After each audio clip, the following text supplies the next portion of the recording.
Hi everyone, it's Sophia. Welcome back to my channel. Thank you so much for stopping by today. Hope you're having a great day. Happy Monday. I'm back today to share a quick little tutorial on how I created these little clothespin dangles. And I did share these in my last video. I just thought it was a really cute, fun way to add a little something to your projects and to use these little mini clothespins, which I have a lot of in my stash. So I was inspired by a photo I saw on Instagram, and I just thought it was just really cute and fun. So I'll go ahead and get started. If you want to follow along, I will be using these little mini clothespins, and I did some other samples using beads. So if you have that in your stash, you can get those out. And then these are just some other random clothespins I had in my stash, which also will work. So just whatever you happen to have. And then I used a needle threader and some pliers.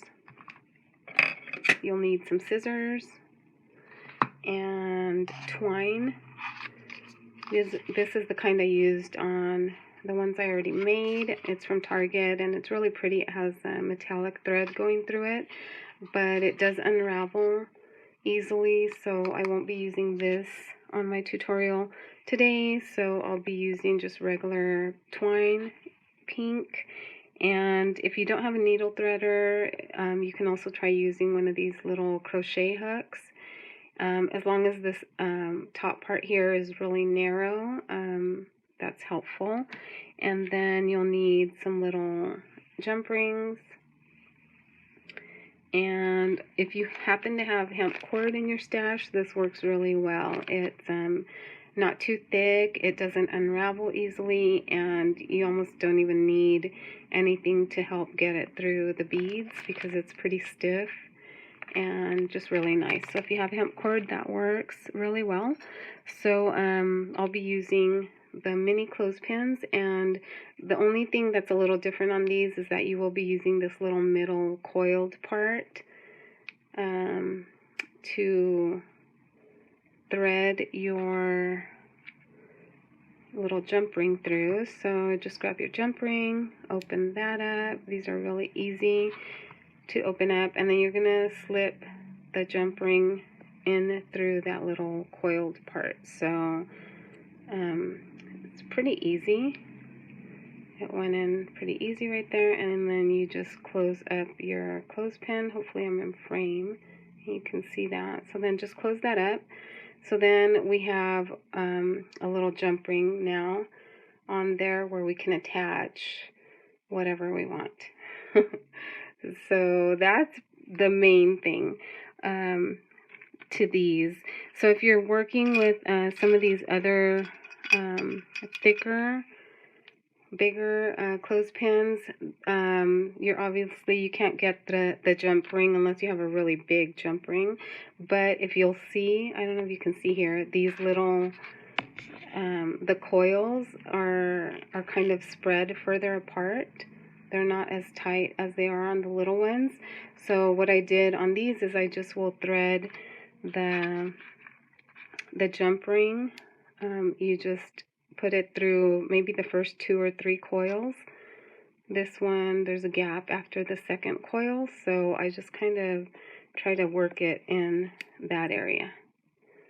So there you go. So it goes through the first couple of coils, and then I close that up.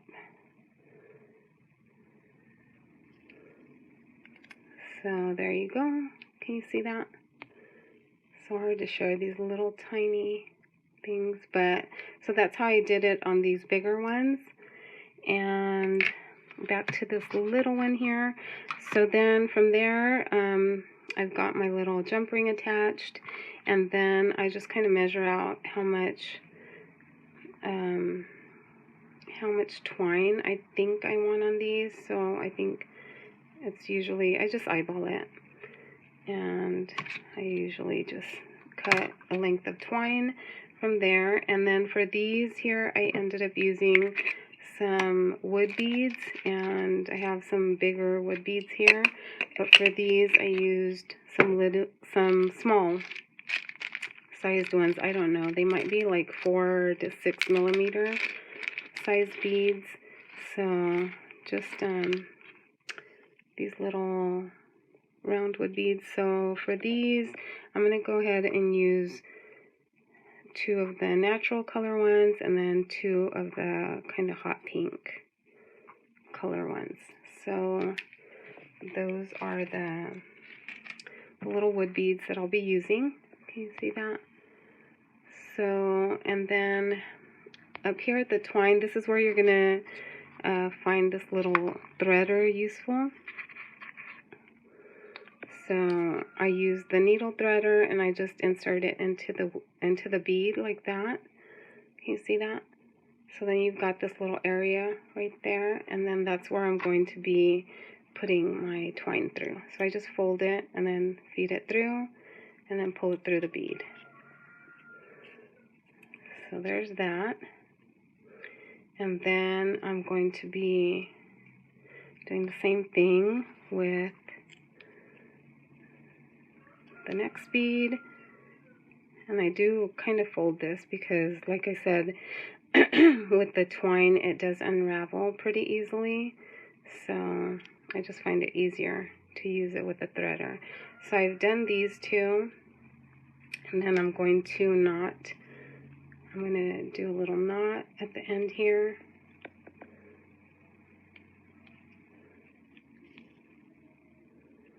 Okay.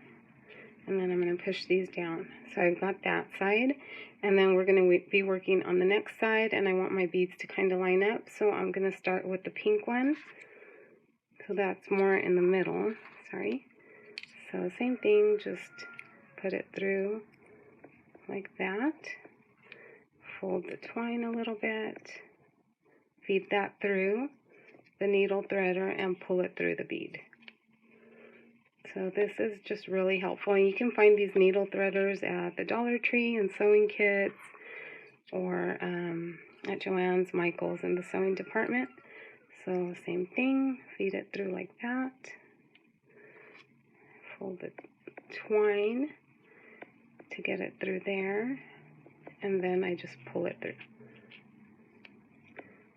So there's the other 2 beads, and then I'm going to go ahead and knot the end like that, and then just pull these. So now I've got my little beads on the end of the twine like that, and then I just kind of form a loop. I like to offset these a little to where one's kind of a little bit longer than the other.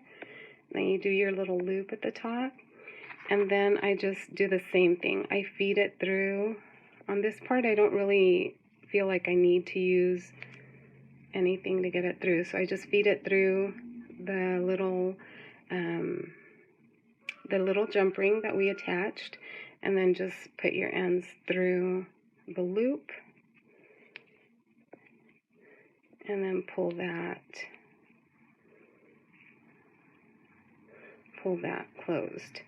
And like I said, I do kind of like when one end is a little bit longer, so just you know, pull it through however it looks nice to you, and just tighten this little loop up here. So now you've got your twine attached to your little clothespin there. So there's that. And then just to cover up this other little area, you can decorate the front of these any way that you like. So I usually like to add a little bling or a little something to cover up the front of the... So these are just some little gems that I have in my stash, and I just cut them. I cut through the little... because they're on a strip. So just remove one of the little gems and then just cover up the front of that. And you can just add 1, or in this case, I think I'll add 2 to these little blings here. Maybe even 3. So you get the point. Just decorate that little clothespin however you like, and you have a cute little dangle that you could add onto something to just give it a little extra. So there you go. There's that one. And then I'm going to go ahead and share some of the other samples that I made. So like I said, you can use any size and just go through a couple of the coils on that. And then here's some other little samples that I created. So I thought these, I mean, you could just really use your imagination and decorate these up any way you like. So this is a clothespin that I've had in my stash for a while. I think it came from Daiso, like for a few years ago. So on this one, since it already had the decorative paper on top, I just added a tassel that I had in my stash to the little jump ring. So there's that one, really cute. And then here's another one of the little mini ones. I used some black and white twine on this one here, and I had some little strawberry shaped buttons in my stash.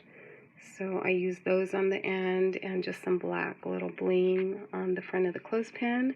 And then these two are probably my favorites. I used one of Bona's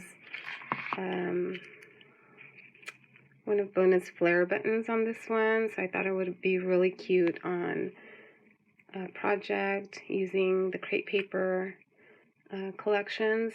So I just made a beaded dangle here using a little tassel charm I had and some beads that I had in my stash, and then attached that to the jump ring on the side, and then added a little flare button to the front of that. Super cute. And then I did use a glittered clothespin that I already had in my stash. So, and then this one here I thought would be really cute on going with like the Buenos Dias paper collection that I've been using lately. So I found one of these little resin rainbows in my stash, and I used a yellow clothespin. Same thing, added a little jump ring, and I attached my beads to that, my little bead dangle. And I just thought this one was really cute with the rainbow. And then this one, so fun with the flare button. I love the little buttons on this one. And then this one, of course, you can't go wrong with tassels on your project. So those are a few other ideas in case you want to try these out. And then these ones are the ones I had shared. So that's it, guys. Quick and easy, and or you can use beads and, you know, take your time and decorate those up. So I hope you enjoyed taking a look. Let me know what you guys think in the comments below, and have fun. I'll see you in the next video. Bye, guys.